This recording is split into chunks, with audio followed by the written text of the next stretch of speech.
Okay, so we're about to get into a classic short story that's honestly less of a story and more of a psychological trap. This is definitely not your typical boring required reading. Frank R. Stockton's The Lady, or The Tiger, is basically a high-stakes puzzle that ends with a question so intense people are still arguing about it more than 100 years later. For real. So I want you to picture this. You've got a massive arena, and it's dead silent. In the middle of it all, there's one man, standing completely alone, with thousands of people just staring at him. And right in front of him are two doors. They look exactly the same. No clues, no hints, nothing to tell them apart. But he knows that behind one of them is his entire future, and he has to choose, like right now. And the stakes, they are absolutely off the charts. He opens one door, he gets mauled to death by a hungry tiger. He opens the other door, he's instantly married to a beautiful woman. It's life or death, love or, well, being eaten. So the big question is, how on earth did this guy end up in this mess? Okay, let's dive into it. To really get this choice, you first have to understand the mind of the king who came up with this whole thing. Because this is not your average kingdom, not by a long shot. Right, so this kingdom is run by a semi-barbaric king. The story describes him as having an exuberant fancy, which is really just a poetic way of saying his wildest ideas immediately become the law.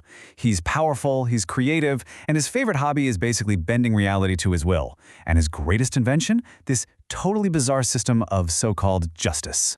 The process is, well, it's brutally simple. If you're accused of a big crime, there's no lawyer, no jury, none of that. You just tossed into the arena. You face the two doors. You pick one, and bam, whatever is supposed to happen happens right then and there. Your entire fate is decided by pure, random chance. Behind door number 1 is the fiercest, most savage tiger the king can get his hands on. You pick that one, everyone sadly shakes their heads at your obvious guilt as you become lunch. But behind door number 2 is a lady, chosen by the king himself to be your perfect bride. You pick her door, you're innocent, and a massive wedding party kicks off on the spot. Now the philosophy here is just wild. The king genuinely believed this system was perfect, totally fair. The author even says that justice was decided by an impartial and incorruptible chance. The idea is that the accused person is in control of their own destiny. I mean, is that fair? Or is it just completely insane? So, why is our hero in this nightmare situation? Well, it all comes down to a classic, forbidden love. Let's get into the drama. So we've got 3 main characters here. There's the semi-barbaric king, of course. Then there's his daughter, the princess, who the story says is every bit as intense and passionate as her dad. And finally, her lover, a handsome dude from the court who just wasn't born into royalty. And that, right there, was his crime. A regular guy dared to fall in love with the princess, and she loved him back. The second the king found out, it was over. The guy was thrown in prison, and his date in the arena was scheduled. No questions asked. But this trial, this one is different from all the others, because this time, somebody in the crowd has broken the rules. See, the princess hasn't just been crying in her room. Oh no, she's been busy. Using her royal influence, her money, and just her sheer force of will, the princess did what no one had ever done before. She figured it out. She knows. She knows which door hides the tiger and which one hides the lady. Let that sink in for a second. In this giant stadium, packed with thousands of people, including her own father the king, only one person knows the truth: the princess. She holds his entire fate in the palm of her hand. And this is a massive bit. Here's the brutal twist. The princess doesn't just know there's a lady, she knows who the lady is.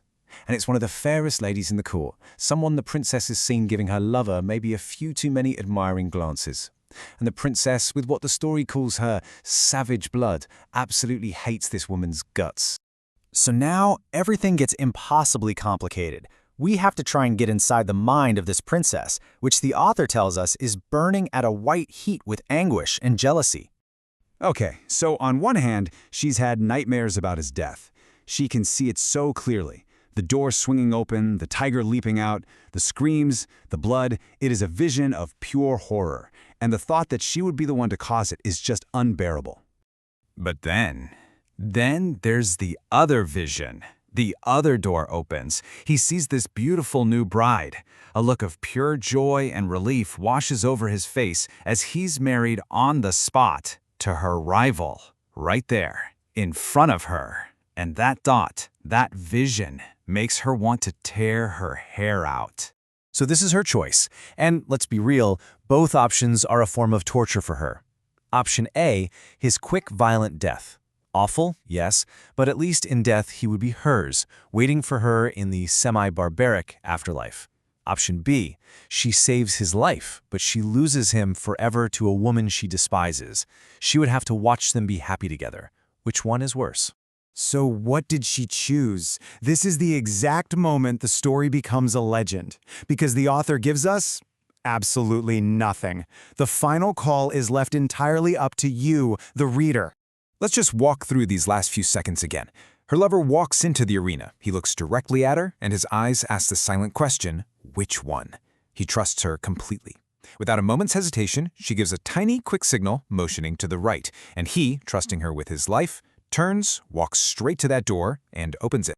And that's it. That's where the story ends. Because the point was never to give us a neat and tidy answer. The story is meant to be a mirror. It forces you to ask yourself, which emotion do you think is stronger? The deep devotion of love or the all-consuming fire of jealousy? The answer you pick probably says more about you than it does about the princess. In the end, it all boils down to your personal read on this one character, this passionate, semi-barbaric princess. Do you think her love is selfless enough to let him live a happy life with someone else? Or is her jealousy so savage, so powerful, that she'd rather see him die than be in the arms of another woman? And so we are left with the story's final, chilling question, which I'm now leaving with all of you. Which came out of the open door, the lady or the tiger?